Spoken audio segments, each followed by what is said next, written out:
Hello friends, welcome to our channel CSC study.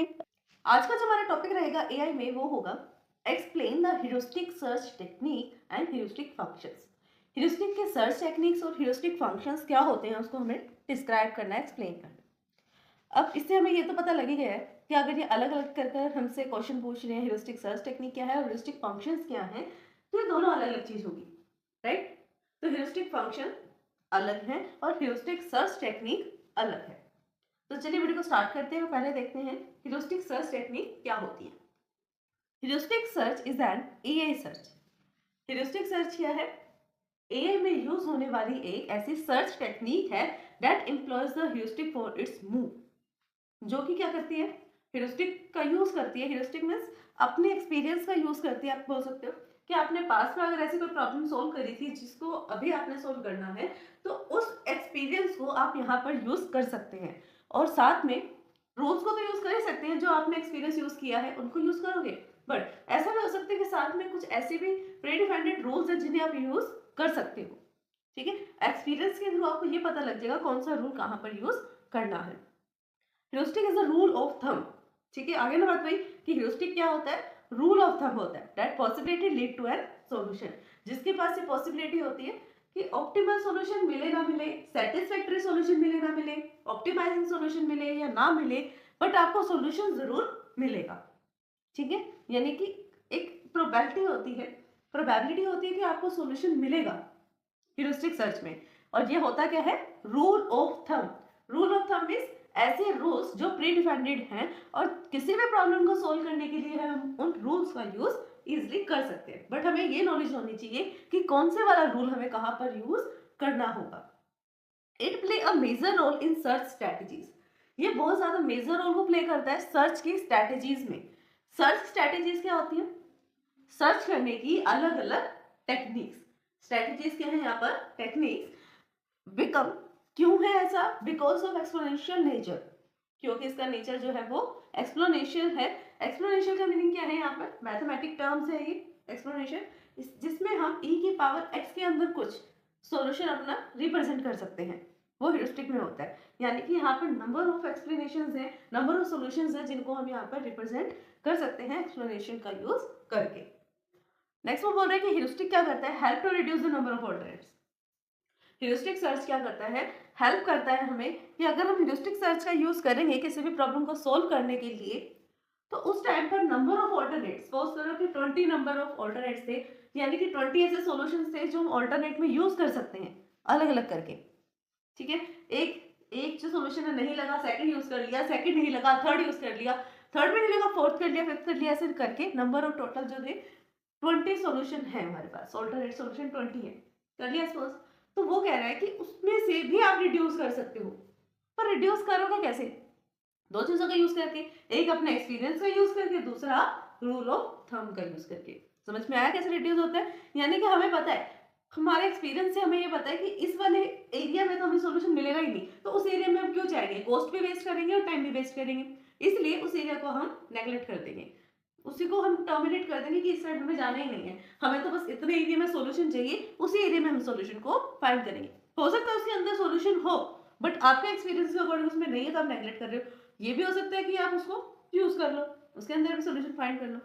But यहाँ पर एक सिंपल सी चीज है कि आपको ज्यादा नंबर ऑफ सॉल्यूशंस को, ऑल्टरनेट्स को एक्सप्लोर नहीं करना पड़ता, जैसे ब्रूट फोर्स सर्च और depth first search, breath first search में करना पड़ता है। ठीक है, यहाँ पे आप नंबर ऑफ सॉल्यूशंस को भी रिड्यूस कर सकते हो from the explanation number of polynomial number. Explanation number से सॉल्यूशन को आप कहाँ ले जा सकते हो? पॉलिनोमियल डेफिनेशंस में।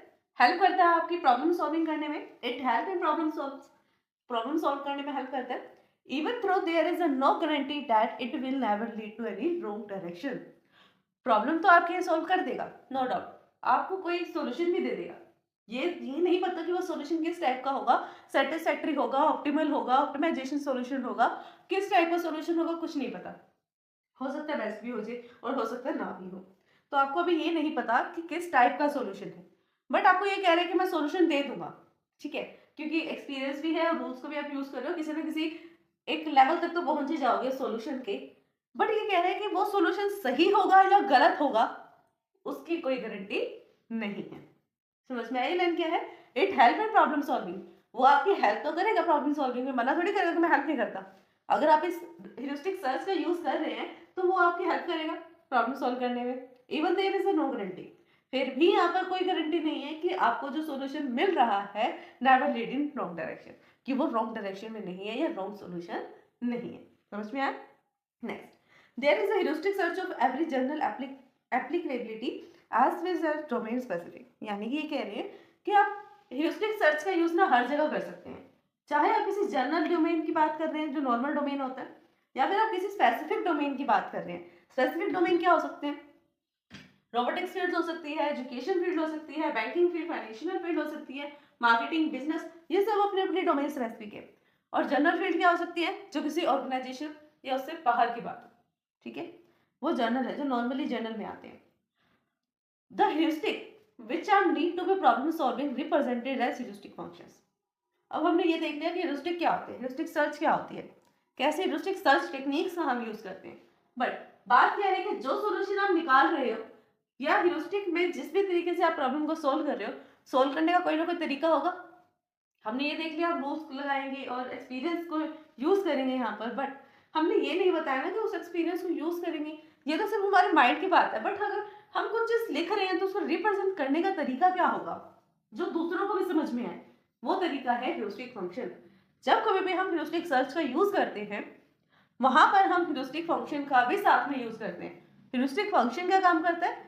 ह्यूरिस्टिक सर्च टेक्निक के अंदर अगर हम कुछ भी प्रॉब्लम सॉल्विंग के रिगार्डिंग कुछ रिप्रेजेंट करना चाहते हैं, वहां पर हम यूज कर सकते हैं ह्यूरिस्टिक फंक्शंस का, which map the problem state into the number, जो क्या करता है प्रॉब्लम को नंबर में चेंज कर देता है।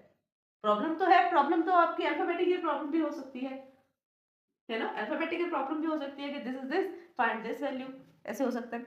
बट आपको उसको पॉलिनोमियल सॉल्यूशन में शो करना है, तो नंबर्स की फॉर्म में शो करना है, तो आपको फंक्शन का यूज तो करना पड़ेगा। बात आती है ह्यूरिस्टिक फंक्शंस क्या है। Heuristic function is a function, heuristic function एक ऐसा फंक्शन है that map from the problem state description to measure the desirability usually represented a number weight। यानी कि वापस से वही चीज है कि ये प्रॉब्लम को मैप कर देता है नंबर में।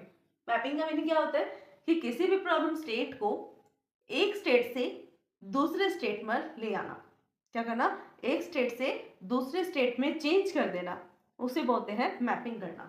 मैपिंग करना का और क्या हो सकता है मीनिंग यहाँ पर? स्टेट क्या थी, सपोज एग्जांपल ले लो, आपकी स्टेट नंबर इनिशियल थी और जैसे आपने मैपिंग किया आप वो स्टेज पर पहुंच गए, ऐसा भी हो सकता है। तो डिफरेंट डिफरेंट स्टेजेस हैं, डिफरेंट डिफरेंट स्टेप्स हैं, उनको आप नंबर में कन्वर्ट कर लो। और बहुत अच्छा एग्जांपल लेते हैं इसमें, हम कोडिंग करते हैं अलग अलग लैंग्वेजेस में, हम सी का यूज करते हैं, C++ का यूज करते हैं, पाइथन है, जावा है, नंबर ऑफ लैंग्वेजेस हैं, है ना। हमें अलग अलग लैंग्वेजेस सीखनी पड़ती है, अलग अलग लैंग्वेज में हम कोड भी कर पाते हैं, राइट। बट सभी के सभी को पता है कि कंप्यूटर मशीन को ये C++, पाइथन, जावा ये कुछ समझ नहीं आता। सबको अपने साथ में एक कंपाइलर, एक डीबगर, ये सब रखने पड़ते हैं। जितनी भी लैंग्वेजेस होती हैं उनके पैकेज के अंदर कंपाइलर, डीबगर, रनर, ये सब चीज होनी चाहिए, क्योंकि अगर ये नहीं होगी तो कंप्यूटर से कहेगा मैं तुझे जानते ही नहीं। ठीक है, हमने तो कोड लिख दिया, चलाना तो कंप्यूटर सिस्टम ने है। अब कंप्यूटर सिस्टम उसको कैसे जानेगा? कोड तो लिखा हुआ है लैंग्वेजेस में, C++, पाइथन, इस तरह की लैंग्वेज में, बट कंप्यूटर को लैंग्वेज पता नहीं। उसे तो क्या पता है? उसे सिर्फ 0 1 पता है ना। तो अगर हमने जो कोड लिखा है उस कोड को अगर हमें चेंज करना है किसमें, 0 1 में, वो काम कौन करता है? कंपाइलर करता है ना। कंपाइल करने के बाद वो क्या करता है, 0 1 मशीन लेवल में कोड को जनरेट कर देता है जो भी हम राइट करते हैं। एक टाइप से मैपिंग होगी ना कि जिस भी लैंग्वेज में हमने उस कोड को लिखा वो एक स्टेट थी, उस लैंग्वेज से उठाकर कंपाइलर ने क्या कर दिया, उसको मशीन लेवल में चेंज कर दिया, मशीन लेवल लैंग्वेज में चेंज कर दिया, राइट। तो यहाँ पर क्या होगी, मैपिंग हो गई कि आपने लैंग्वेज से मशीन लेवल में चेंज कर दिया। ये तो अलग अलग स्टेट थी, आपने अपने फंक्शन को, अपने प्रोग्राम को मशीन लेवल प्रोग्राम में चेंज कर दिया, तो आपने मैपिंग कर दी। और मैपिंग यहाँ कौन कर रहा था, कौन मैपिंग कर रहा था यहाँ पर? कंपाइलर। वैसे ही यहाँ पर ह्यूरिस्टिक फंक्शन में मैपिंग कौन करता है? ह्यूरिस्टिक फंक्शन करता है, सिंपल। समझ में आया? The value of the heuristic function at the node is a search process is a good estimation that being to be desired path of the solution। जब हम चाहते हैं कि हमें हर एक स्टेप पर करेक्ट आंसर मिले, पॉसिबिलिटी हो कि करेक्ट ही आंसर हो हमारा, तो हम हर एक स्टेप पर फंक्शंस का यूज करते हैं। कंडीशंस को चेक करने के लिए भी इसका ही यूज किया जाता है फंक्शंस का, ये देखने के लिए कि अगर ये कंडीशन सेटिस्फाई है तब इसके रिलेटेड आउटपुट क्या मिलेगा, अगर ये इनपुट्स है तो नेक्स्ट वाले के रिलेटेड आउटपुट क्या मिलेगा। ठीक है, हर एक नोड पर हम इसको यूज करते हैं। Well designed heuristic search function जो है, अगर एक ह्यूरिस्टिक फंक्शन को अच्छे से बनाया गया होगा, can provide a fairly good estimation of whether path is good और नॉट। वो फिर भी आपको ये कहता है कि अगर एक ह्यूरिस्टिक फंक्शन को अच्छे तरीके से बनाया गया होगा तो उस टाइम पर वो क्या करेगा, चाहे आपका पाथ सही हो या गलत हो, जिस पाथ को आप चूज कर रहे हो, बट ह्यूरिस्टिक फंक्शन जो है वो आपको एस्टिमेशन में सही आंसर ही दे देगा। ठीक है, सो गुड आंसर देगा वो।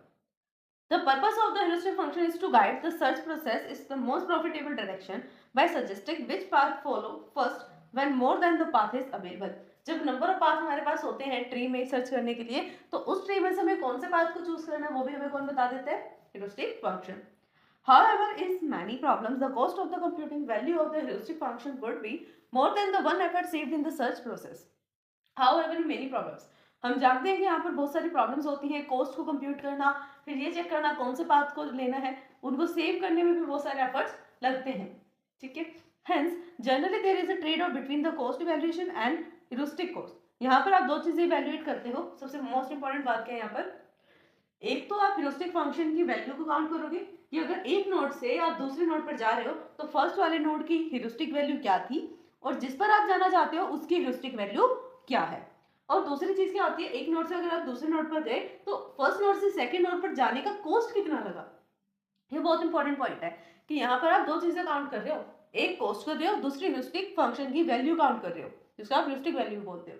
अगर आप नोड नंबर 1 पे हैं, आपको नोड नंबर 2 पर जाना है, ठीक है, या फिर सपोज करो आपके पास एक ट्री है जिसके अंदर 10 नंबर ऑफ ब्रांचेस हैं, 10 ब्रांचेस हैं या 10 लेवल्स है, कुछ भी आप बोल लो अपनी तरह से, सपोज करो बस यहाँ पर 10 नंबर ऑफ ब्रांचेस हैं।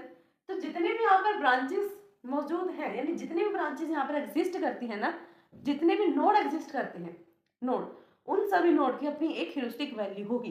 कितनी भी हो सकती है वो, ज्यादा से ज्यादा, कम से कम, कितनी भी, यहाँ तक कि 0 भी हो सकती है, माइनस में भी हो सकती है ह्यूरिस्टिक वैल्यू, बट होगी, एग्जिस्ट है करते हैं ना नोड, तो उनकी वैल्यू जरूर होगी। फिर अगर आप एक नोड से दूसरे नोड में जाना चाहते हैं, एक नोड से दूसरे नोड पर जाना चाहते हैं, तो उस नोड से इस नोड पर जाने की जो कॉस्ट लगेगी वो अलग चीज है। ठीक है, जैसे आप अभी हरियाणा में हैं, हरियाणा से आप दिल्ली में जाना चाहते हैं, तो हरियाणा की ह्यूरिस्टिक वैल्यू अलग है, दिल्ली की ह्यूरिस्टिक वैल्यू अलग है, दोनों की ह्यूरिस्टिक वैल्यूज अलग है, दोनों नोड है, दोनों की ह्यूरिस्टिक वैल्यू अलग है। बट अगर आप हरियाणा से दिल्ली में जाना चाहते हैं तो हरियाणा से दिल्ली जाने की जो कॉस्ट लगेगी, जो आपको पैसे पे करने पड़ेंगे, वो टाइम भी हो सकता है, कॉस्ट भी हो सकती है, यानी पैसे, मनी, उसे हम बोलेंगे कॉस्ट क्या है, ट्रेड ऑफ कॉस्ट। तो सर सही था हमारा आज का टॉपिक। आई होप कि आपको वीडियो समझ में आएगी, हेल्पफुल लगी होगी। अगर फिर भी इस वीडियो को समझने में कहीं भी आपको डाउट आता है, देन आप हमें कमेंट कर सकते हैं। वीडियोस को लाइक, शेयर, सब्सक्राइब करना, कमेंट करना ना भूलें। अगर आपने सब्सक्राइब कर दिया है तो आप बाकी सभी डिवाइसेस से भी सब्सक्राइब करवा सकते हैं। Thanks for watching my video. अगर आप सीएससी में ऑल सब्जेक्ट्स में थ्योरेटिकली एंड प्रैक्टिकली परफेक्ट होना चाहते हैं तो हमारे चैनल सीएससी स्टडी को सब्सक्राइब करें, बेल आइकन को प्रेस करें ताकि सबसे पहले अपडेट आपको मिले। वीडियोस को लाइक, शेयर, सब्सक्राइब करना, कमेंट करना ना भूलें।